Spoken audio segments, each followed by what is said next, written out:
ఈ వీడియోలో జ్యామితీయ ఆకారాలు జామెట్రికల్ షేప్స్ గురించి అర్థం చేసుకుందాం. ముందుగా బిందువు పాయింట్ గురించి తెలుసుకుందాం. బిందువు గణితంలో ఒక ప్రాథమిక ఆకృతి. దీన్ని సాధారణంగా ఒక చిన్న గుర్తుతో చూపిస్తాము. ప్రతి బిందువుకు కూడా ఒక పేరు ఉంటుంది. ఉదాహరణకు ఈ బిందువు తీసుకుంటే దీన్ని మనం ఏ, జెడ్, పి అనే ఆంగ్ల అక్షరాలతో సూచిస్తాము. బిందువుని ఎలా సూచిస్తాము? ఆంగ్ల భాషలోని పెద్ద అక్షరంతో సూచిస్తాము. ఇంతకీ ఈ బిందువు ఏం చేస్తుంది అని చూస్తే బిందువు ఒక స్థానాన్ని లేదా చిరునామా అడ్రస్ను సూచిస్తుంది. ఇప్పుడు ఒక గ్రిడ్ తీసుకుందాం. దీనిలో ఉదాహరణకు ఏ అనే బిందువును ఉంచుదాం. ఈ గ్రిడ్లో నిలువు గీతలకు 1, 2, 3, 4 గాను మరియు అడ్డగీతలకు IJKL వంటి పేర్లు తీసుకుంటే ఏ చిరునామా మనం ఎలా రాసుకోవచ్చు? J3 లేదా 3J. బిందువు అనేది చాలా చిన్నది, దాదాపు పరిమాణం లేనట్టుగానే ఉంటుంది. ఉదాహరణకు సూది తీసుకుంటే సూది చివరి భాగంలో ఉన్న సూది మొన ఒక బిందువు అవుతుంది. మనం ఈ బిందువు ఆకృతిని సరిగ్గా అర్థం చేసుకుంటే మిగతా ఆకృతులను అర్థం చేసుకోవడంలో మనకు చాలా ఉపయోగపడుతుంది. ఇప్పుడు తర్వాత ఆకారం రేఖాఖండం లైన్ సెగ్మెంట్ గురించి చూద్దాం. ఏవైనా రెండు బిందువులు తీసుకుందాం. రేఖాఖండం అంటే ఏంటి? ఏవైనా రెండు బిందువులను నేరుగా కలిపే భాగాన్ని రేఖాఖండం అంటారు. ఉదాహరణకు ఏ మరియు బి బిందువులను కలిపే భాగం ఏబి రేఖాఖండం. రెండు బిందువులు ఏ మరియు బిని తీసుకుందాం. ఈ రెండు బిందువులను నేరుగా కలిపే భాగం అంటే ఏ నుండి బికి గీచిన గీతను రేఖాఖండం అంటారు. ఎందుకంటే ఇది రెండు బిందువుల మధ్య గీయబడుతుంది. దీన్ని మనం ఏబి బార్తో సూచిస్తాము లేదా బిఏ బార్. ఇక్కడ పైన బార్ అనేది రేఖాఖండంలోనే ఒక గీతను గీస్తాము. నిజ జీవితంలో చూస్తే ఏ రెండు బిందువులు కలిపే నిర్దిష్టమైన పొడవు కలిగిన గీత అయినా రేఖాఖండమే అవుతుంది. ఉదాహరణకు ఒక గదిలో ఉన్న ఏ రెండు బిందువులు తీసుకున్నా అంటే PQ, ఇది ఒక రేఖాఖండం. ఈ రెండింటిని కలిపినప్పుడు మనకి ఏమొచ్చింది? PQ అనే రేఖాఖండం వచ్చింది.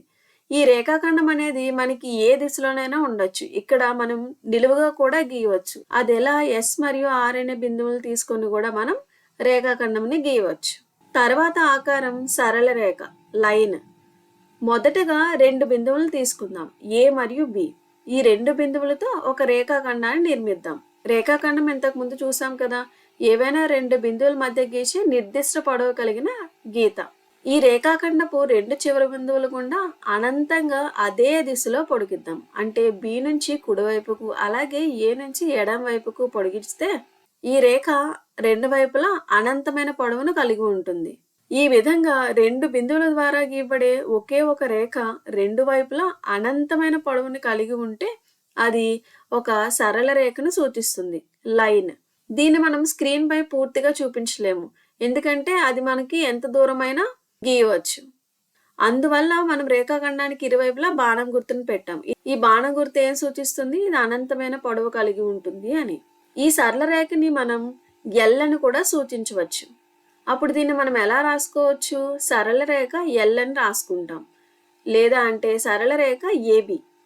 మరియు ఇక్కడ ఈ సరళ రేఖను సాధారణంగా రేఖ అని కూడా పిలుస్తాము.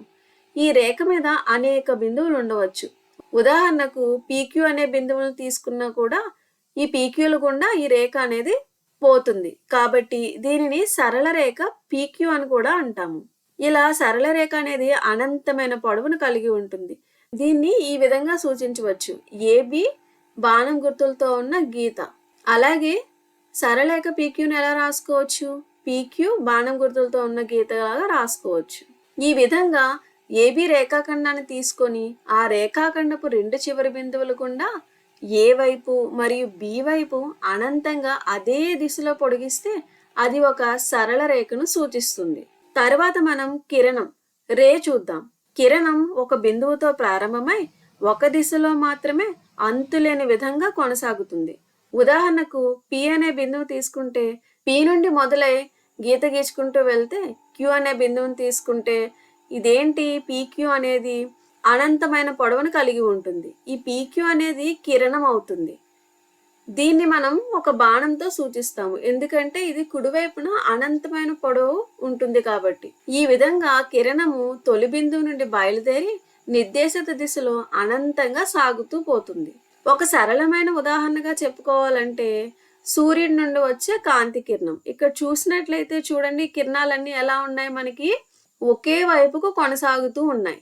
ఇప్పుడు బిందువు Pని తీసుకొని అలాగే Qని కూడా తీసుకుంటే ఈ PQ అనే కిరణము అనంతంగా కుడివైపుకు సాగుతూ ఉంటుంది. దీన్ని మనం ఎలా చదువుతాము? కిరణము PQ అని చదువుతాం. దీన్ని మనం ఎలా రాసుకోవచ్చు? PQ కుడివైపు బాణం ఉన్న గీతగా రాసుకోవచ్చు. ఇప్పుడు మనం రెండు రేఖలు ఈ విధంగా తీసుకుందాం. అలాగే అడ్డ రేఖలను కూడా తీసుకుంటే ఇది మీకు ఎలా కనిపిస్తుంది? రైల్వే పట్టాల్లా కనిపిస్తుంది కదా.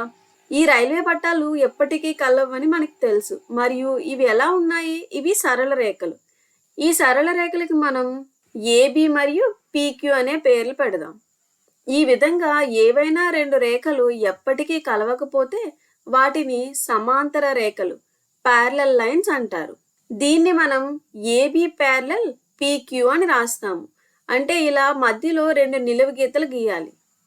దీని అర్థం ఏంటి? AB రేఖ PQ రేఖకు సమాంతరంగా ఉంది అని అర్థం. ఇప్పుడు ఇవే సరళ రేఖలకు మనం చిన్న ఆంగ్ల అక్షరాలతో పేర్లు పెడితే, అంటే L మరియు M అని పెట్టాము అనుకోండి. ఇప్పుడు దీన్ని ఎలా రాసుకోవచ్చు? L ప్యారలల్ టు M అని కూడా రాసుకోవచ్చు. ఇక్కడ గుర్తుంచుకోవాల్సింది ఏంటి? ఈ రేఖలు అనేవి ఎప్పటికీ ఖండించుకోవు. ఇప్పుడు మరొక రకమైన రేఖలను చూద్దాం. ఇదొక సరళ రేఖ PQ, అలాగే ఇంకొక సరళ రేఖ ABని తీసుకుందాం. ఈ రెండు రేఖలను గమనించినట్లయితే ఇవి రెండు ఒక బిందువు వద్ద కలుస్తున్నాయి. ఇవి రెండు సరళ రేఖలు కాబట్టి వీటికి బాణం గుర్తులను తీసుకుందాం. మీరు ఇక్కడ గమనించినట్లయితే ఈ రెండు రేఖలు ఒక బిందువు వద్ద కలుస్తున్నాయి. దానికి మనం M అని పేరు పెడదాం. ఈ రెండు రేఖలు ఎక్కడ? ఒకే ఒక బిందువు M వద్ద కలుస్తున్నాయి. ఈ విధంగా ఏవైనా రెండు రేఖలు ఒకే ఉమ్మడి బిందువు ఉంటే ఆ రేఖలను ఖండన రేఖలు అంటారు. ఇక్కడ మనం PQ రేఖ AB రేఖను M వద్ద ఖండిస్తుంది అంటాం. ఈ ఖండన రేఖల్లో మరొక రకమైన రేఖలను చూద్దాం. అదేమిటి? ఇక్కడ చూసినట్లయితే P అనే సరళ రేఖ, Q అనే సరళ రేఖ ఇవి రెండు కూడా ఖండించుకుంటున్నాయి. ఇక్కడ మరొక నియమం కూడా ఉంది. ఇవి ఖండన రేఖలు, ఎందుకంటే ఇవి ఒకే ఒక బిందు వద్ద ఖండించుకుంటున్నాయి. ఇప్పుడు ఇక్కడ మనం కోణం చూసినట్లయితే ఎంత ఉంటుంది? 90 డిగ్రీలు ఉంది. ఈ విధంగా ఏవైనా రెండు రేఖలు 90 డిగ్రీల కోణంతో ఖండించుకుంటే వాటిని లంబ రేఖలు, పర్పెండిక్యులర్ లైన్స్ అంటారు. ఇక్కడ P అనున్నది Q రేఖకు లంబంగా ఉంది అంటాం. మరియు దీన్ని మనం ఎలా రాస్తాము? P లంబం Q, P పర్పెండిక్యులర్ Qగా రాస్తాము. ఇప్పుడు ఒక ఉదాహరణ ప్రశ్న చూద్దాం. ఈ కింది రెండు రేఖలు చూడండి, ఇవి ఖండించుకుంటాయా? వీటికి మనం సరళ రేఖ M, సరళ రేఖ Nగా తీసుకుంటే రెండు వైపులా బాణం గుర్తు పెడతాం.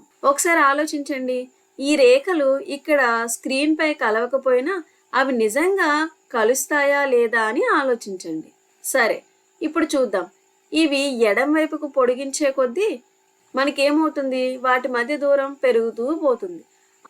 అందువల్ల ఇవి ఖండించుకోవు. అదే మనం ఒకసారి కుడివైపుకు చూడండి. కుడివైపుకు అలా పొడిగించుకుంటూ వెళ్ళినప్పుడు ఏమైంది? వీటి మధ్య దూరం తగ్గుతూ ఒక బిందువు వద్ద ఖండించుకుంటాయి. ఒకసారి మీరు కూడా పేపర్ మీద గీసి ప్రయత్నించండి. మనం ఏం నేర్చుకున్నాం? జ్యామితిలో ప్రాథమిక ఆకృతులు, జామెట్రికల్ షేప్స్ గురించి. వాటిలో ముందుగా మనం బిందువుని తీసుకుంటే బిందువు ఒక స్థానం లేదా చిరునామాను సూచిస్తుంది అని తెలుసుకున్నాం. తర్వాత రేఖాఖండం అనేది రెండు బిందువుల మధ్య పరిమిత దూరం కలిగిన సూటి గీత అని తెలుసుకున్నాం. అలాగే సరళ రేఖ రెండు వైపులా అంతులేని పొడవుతో ఉండే గీత అని నేర్చుకున్నాం. కిరణం అనేది ఒక బిందువుతో ప్రారంభమై ఒక దిశలో మాత్రమే కొనసాగుతుందని తెలుసుకున్నాం. అలాగే ఒకే తలానికి చెందిన రెండు పరస్పరం ఖండించుకుని రేఖలను సమాంతర రేఖలు అని, మరియు రెండు వేరు రేఖలు ఒక్క బిందువు వద్ద కలుసుకుంటే వాటిని ఖండన రేఖలు అని అంటాం. ఈ ఖండన రేఖల్లో ఏవైనా రెండు రేఖలు 90 డిగ్రీల కోణంతో ఖండించుకుంటే అవి లంబ రేఖలు అవుతాయని కూడా తెలుసుకున్నాం.